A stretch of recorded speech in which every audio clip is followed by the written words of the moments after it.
اگر آپ قانون مفرد اعضاء کی کتابیں پڑھنا چاہتے ہیں تو ابھی پلے اسٹور پر جائیے، سرچ میں قانون مفرد اعضاء اردو یا انگلش میں لکھیں۔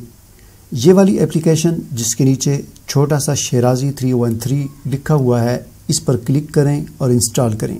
اس ایپ میں آپ کو قانون مفرد اعضاء، طب یونانی سمیت دیگر طب و صحت کی بے شمار کتابیں، تازہ ترین تحقیقات کی اپڈیٹس ملتی رہیں گی۔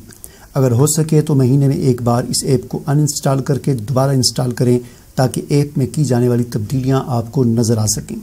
یہ ایپ اپنے دوستوں سے واٹس ایپ پر ضرور شیئر کریں۔ السلام علیکم۔ آپ دیکھیں، جو موضوع ہمیں دیا گیا ہے، یہ کئی بھائیوں نے راشے کے بارے میں فون کر کے بھی پوچھا ہے کہ اس کے بارے میں آپ بتائیں، اور کمنٹ سے بھی کئی بھائیوں نے راشے کے بارے میں دریافت کیا کہ راشا کس طرح اس کا علاج ممکن ہے۔ اس سے میڈیکل میں تو علاج ہے ہی نہیں، کیونکہ میڈیکل میں جو تھیوری ہے وہ تو جراثیم مارنے کی تھیوری ہے، اس میں تو جراثیم ان کو ملتا کوئی نہیں، کیا مارے وہ؟ تو علاج ہے ہی نہیں کوئی، تھیوری صحیح نہیں ہے، سمجھا ہی نہیں بیماری کو کیا بیماری ہے۔ دیکھیں، قانون میں دو طرح کے مریض میرے پاس آئے، 20-25 سال سے الحمدللہ اس سے منسلک ہیں۔ دو طرح کے مریض راشے کے آئے، ایک تھے تر سرد، اعصابی عضلاتی، تری سردی والے، یعنی پیشاب کی کثرت، زبان بالکل سفید، بلڈ پریشر بالکل لو ان کا، تو معدہ بہت کمزور، کبھی پتلے پخانے، کبھی یعنی بہت زیادہ کمزوری، اور کوئی طاقت نہیں کسی طرح کی۔ تو یہ اپنا ایک اس طرح کے مریض آئے تر سرد۔ دوسرے مریض کیا آئے؟ عضلاتی اعصابی، خشک اور سرد، تیزابیت کی زیادتی، تیزابیت کا جسم میں جمع ہونا، پٹھوں کا اکڑ جانا، کمر میں درد، دونوں کندھوں میں درد، دائیں کندھے میں زیادہ درد، پیشاب سرخی مائل، اور زبان پر میل، ایک میلی سی تہ زبان پر، خاکی رنگ کی تہ، اور کنارے سرخ زبان کے، یا زبان پر کٹ آ جاتے ہیں، اس طرح چیرے سے آتے ہیں زبان پر۔ تو یہ اس طرح کی نبض۔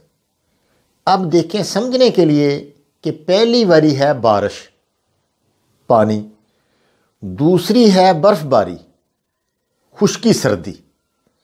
تو اس میں بھی حرارت کی کمی ہے، جسم میں حرارت نہیں ہے، اور پہلی تحریک میں بھی حرارت نہیں ہے۔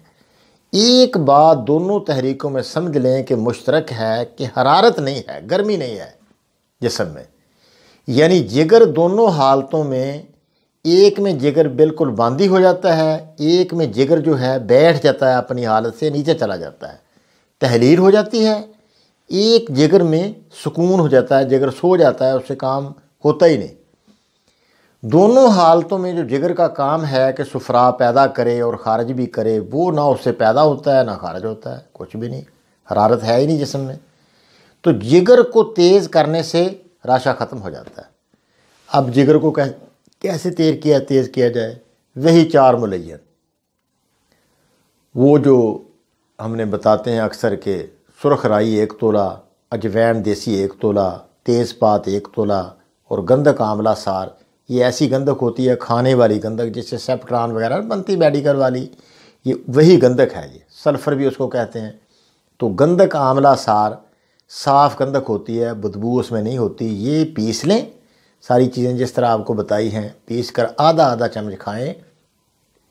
اس وقت تک کھائیں جب اپنا گرمی محسوس ہونے لگے، پیشاب بالکل زرد ہو جائے، جسم کے اندر نرمی آ جائے، خوب سوئے بندہ، پیشاب بھی بالکل نارمل سے بھی ذرا کم ہو جائے پیشاب، تو پھر اس کے ہاتھ نہیں کانپنے، نہ اس کے ہاتھ کانپیں گے، نہ کوئی مسئلہ بنے گا۔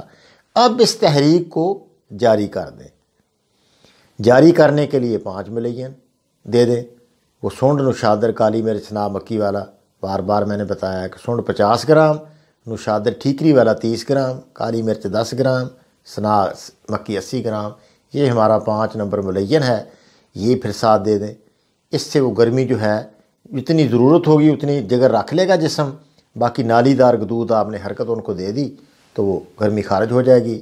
پیشاب ہلکا سا پیلا جب ہو جائے، سفید کے قریب، تو بس آپ کی تحریک بدل چکی ہے، کوئی مسئلہ نہیں، بس آپ ٹھیک ہو چکے ہیں۔ کوئی آپ کو راشا، پوری زندگی راشا نہیں ہوگا۔ جگر کی کمزوری راشا ہے، یہ اس کا سارا خلاصہ ہے۔ جگر 4 نمبر 5 نمبر تحریک ہماری جگر کی تحریک ہے، وہ دے دیں تو انشاءاللہ ہر جگہ اپنی، جیسے میں نے پہلے بھی عرض کیا تھا کہ یورپ کا پینٹاگون ہے، وہاں سے یورپ کے سارے فیصلے ہوتے ہیں، اس پر عمل ہوتا ہے، اور حکمت کا پینٹاگون جو ہے اس کا جو وہ ہے غدی اعصابی، بیماری جسم میں رہ نہیں سکتی۔ ایک دلچسپ آپ کو واقعہ بتاتا ہوں کہ ہم تبلیغ کے ساتھ ہم جاتے ہیں، یہ پٹن ایک جگہ ہے کوہستان پاکستان میں اوپر والے علاقے، تو وہاں پٹن سے ہم اوپر چلے گئے شرہ کوٹ، 14-15 میل ایسے چڑھائی تھی، بڑا برفانی سا علاقہ تھا، چھٹیوں میں گرمیوں کی چھٹیوں میں ہم گئے تھے۔ تو ادھر ہم جب گئے تو 170 سال کا بندہ ہمیں ملا، 170 سال کا۔ تو میں تو طالب علم ہوں حکمت کا، میں نے فوراً ان کی نبض دیکھی تو ماشاءاللہ اس وقت بھی کھڑے ہو کر نماز پڑھتے تھے اور دیکھ کر قرآن پاک کی تلاوت کرتے تھے۔ اوپر سے پہاڑ سے آتے تھے نیچے اور ظہر کی نماز بس پڑھتے تھے، باقی کہتے میں اب پہلے پڑھاتا تھا، میں عالم دین تھے، مکمل عالم دین، نام مجھے ان کا بھول گیا۔ تو میں نے ان کی نبض دیکھی تو نبض تھی ان کی گرم تر، یعنی جگر اپنی حالت پر تھا۔ اب دیکھیں زندگی بڑھائی نہیں جا سکتی، اللہ پاک نے جتنی لکھی ہے اتنی اللہ پاک کو علم ہے، اللہ پاک کتنی زندگی ہے جتنی دی ہے اتنی رہنی ہے، لیکن جگر آپ درست کر دیں تو اس طرح ہے جیسے بندے کی زندگی آپ نے بڑھا دی، اور وہ گرمی تری دینی پڑتی ہے، گرم اور تر۔ یہ 5 ملین۔ ایک اور بزرگ ملا ہمیں، 105 سال عمر تھی، اس نے بتایا بڑا صحت مند زبردست، 5 وقت مسجد میں آتا تھا اور کھڑے ہو کر نماز پڑھتا تھا زبردست طریقے سے۔ ہم نے کہا بابا جی آپ کی صحت کا کیا راز ہے؟